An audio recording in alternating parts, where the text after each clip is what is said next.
Welcome to the channel. Hit the like button, subscribe to the channel. Let me know if you're a fan of Tupac. Drop the 222s down in the comment section. If you're a fan of Kim Porter, I want y'all to drop the RIP Kim Porters down in the comment section. Gene Deal, he just exploded on everybody who was inside of that podcast. Now, Kirk Burroughs, he filed a lawsuit against his own homie, which is Diddy. Diddy didn't think that it was going to be an end of the NDAs. Once them NDAs expired, now everybody coming out, and this opened the door for a lot of more other people to come out and file some more lawsuits, because they not just going to give him the 4 years and let him out. They trying to hold Diddy, and they going to bring up this next indictment with Tupac and Biggie, not to mention what happened with Kim Porter. Everybody know for a fact the feds not finna come right away. The feds want to get you in a corner.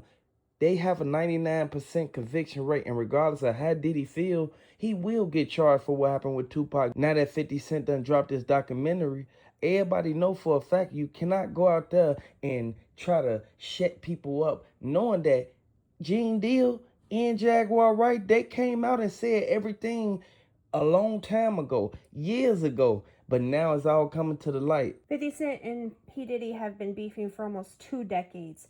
Their rap rivalry began in 2006 when the In the Club rapper accused Combs of having something to do with Notorious Big's murder in 1997 in his diss track, The Bomb. Combs later denied the accusations. In the years since, the two have come and gone back and forth with each other, with drama building as they both represented rival vodka brands. However, in 2024, their feud became to a head when Combs' house was raided in March 2024 by the Department of Homeland Security amid a slew of lawsuits alleging the rapper abused and trafficked men and women, when Combs had denied and has since been acquitted. 50 Cent has spoken up since then, claiming that he suspected Combs' alleged illegal behaviors for some time. Diddy, his lawyers was very mad when they found out that he was recording their conversations. And Diddy, he kept cutting the lawyers off. How could you go against somebody who's supposed to be defending you? And we know for a fact that them lawyers don't play no games. As soon as they go out there, they gonna want their money at first. And then next thing you know, if the case carry on, they gonna want more money. Diddy think that he can just spend a little money to get out of this situation, when everybody is coming out and saying that he had NDAs on them, and as soon as the NDAs expired, that's when everybody start filing the lawsuits. It's so many more victims in this that Diddy, he don't think that everybody gonna come forth, but a lot of more people gonna come forth after this documentary. Everybody know that 50 Cent don't like Diddy because of what happened with his baby mama, but you can't say that 50 Cent wrong for what he doing. But you can also understand one thing. Jaguar Wright been saying that Diddy been doing this to these people for years. You got to also realize that P. Diddy is fighting back behind bars. He's still fighting back. His mother even released a statement trying to, discredit some of the allegations that are in the documentary. 50 Cent and P. Diddy are about to go at it hard. P. Diddy is even looking at suing the people, the editors that released this documentary without his permission. But the people who actually released the footage to Netflix, those are the same people who Diddy, and he didn't even want to pay these people. Diddy didn't want to even give them the money. And keep in mind, everything that happened with Craig Mack, everything that happened with Heavy D, Tupac, and Biggie, he got over on everybody who came his way. And not to mention, Mike Tyson said that Craig Mack, he was at the fight. What is a person who's on Diddy's side doing at the fight with Tupac now? Was he the one that gave the call? Was he the one that let them know, okay, Keefe D, I want y'all to understand, Tupac is leaving the building right now. He hopping in a black BMW. Y'all can get him now. Was he the middleman for Keefe D and them to even know that Tupac and them was leaving? I understand that Keefe D and them rode around for a little while and did this, but Keefe D, he's still mad because he didn't get no money off for doing this to Tupac. At the end of the day, a lot of people don't think that the feds gonna kick in until the last minute, but the feds got a 99% conviction rate. Well, and it's funny because even 50 Cent said, they've come for you this hard, they have a case to build. They don't just go and raid your house, all of your houses, if they don't have the ability to build the case against you. And it discredits a lot of what P. Diddy had to say. And you got to see too that this documentary called The Reckoning, it opens a lot of doors for more questions that people didn't even think about. And there's some answers intertwined in between, read the lines, in between the lines type of thing, because it gives light on some things that we didn't even know were going on. Nobody didn't really think that the feds was going to drop all them other charges, but they really couldn't get him on the trafficking and certain stuff like that. All they could really get him on is what he did to Cassie. But so many people coming out and saying that they used to work for Diddy.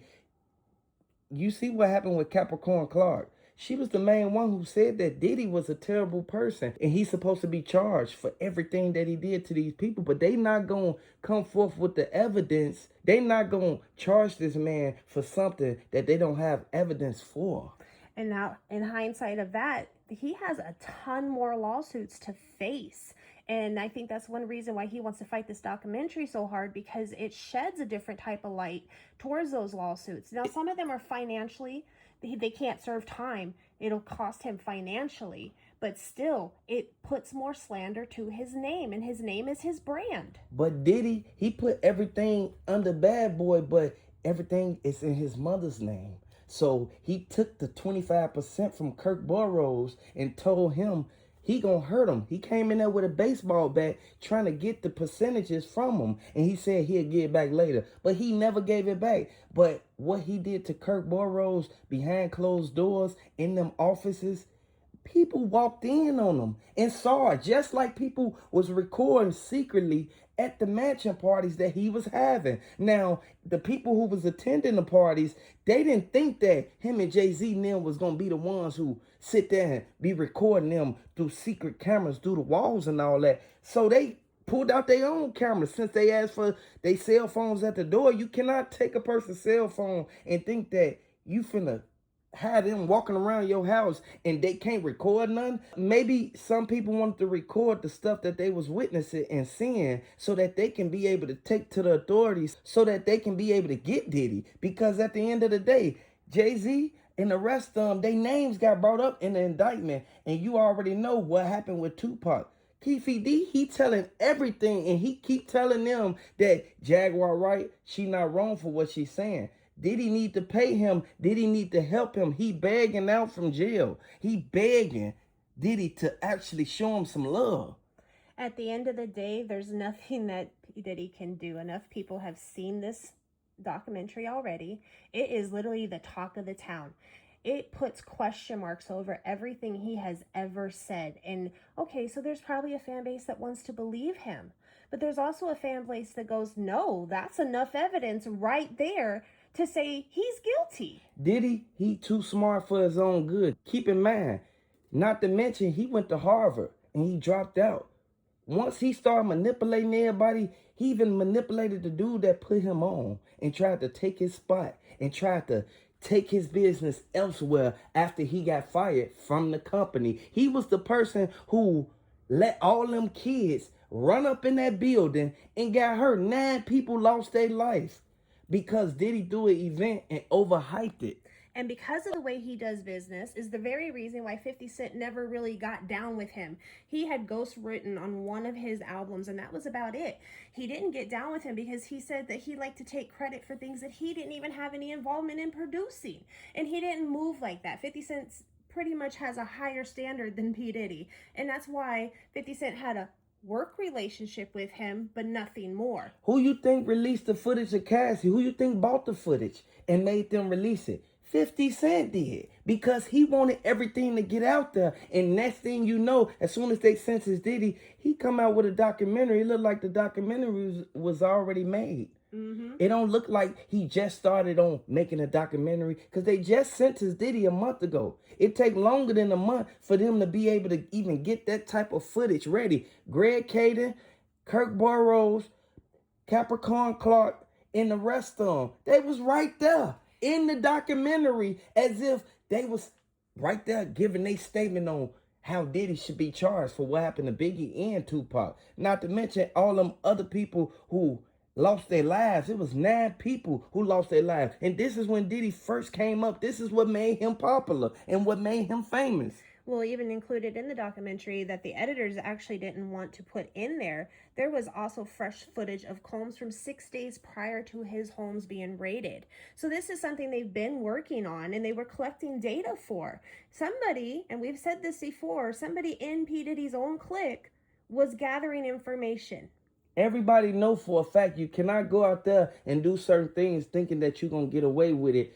And you don't think that your name going to get brought up in these indictments when you was the main key player in this whole case. Hit the like button, subscribe to the channel. Let me know if you're a fan of Tupac. Drop the 222s down in the comment section. If you're a fan of Kim Porter, drop the RIP Kim Porters down in the comment section.